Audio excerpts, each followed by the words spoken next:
প্রত্যেক রবিবারের মতো এই রবিবার আমরা ঘুরতে বেরিয়ে পড়েছিলাম। আমাদের ইচ্ছা হয়েছিল যে রামিনী রেস্টুরেন্টটায় যাব।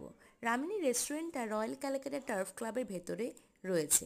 এই রেস্টুরেন্টটা ভেতরটা যতটা না সুন্দর, বাইরেটা ততটাই সুন্দর। খুব সুন্দর করে রেস্টুরেন্টটাকে সাজিয়েছিল।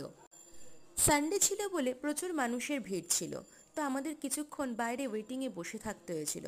তারপরে যখন ভেতরে ঢোকার চান্স পেলাম, তো ভেতরে গিয়ে আমরা যখন ভিডিও করছিলাম দেখছিলাম যে রেস্টুরেন্টটা কতটা সুন্দর করে এরা সাজিয়েছে এবং রেস্টুরেন্টটা নিট অ্যান্ড ক্লিন ছিল। তারপরে আমরা কিছু খাবার দাবার অর্ডার করি। ফার্স্টেই কোল্ড কফি অর্ডার করেছিলাম। কোল্ড কফিটাও খুব সুন্দর খেতে ছিল। তারপরে রাজকচুরি অর্ডার করেছিলাম। রাজকচুরিটা তো মুখে লেগে থাকার মতো, এতটাই সুন্দর ছিল। এখানে বেশিরভাগই খাবার দাবারগুলো সাউথ ইন্ডিয়ান ফুডই বেশি পাওয়া যায় এখানে। তো এখানে তারপরে ধোসা অর্ডার করি, ধোসাটাও খুব সুন্দর খেতে ছিল। তো এখানে ফুড কোয়ালিটি যতটা সুন্দর এবং প্রত্যেকটা ফুড রিজনেবল প্রাইসে পাওয়া যায়।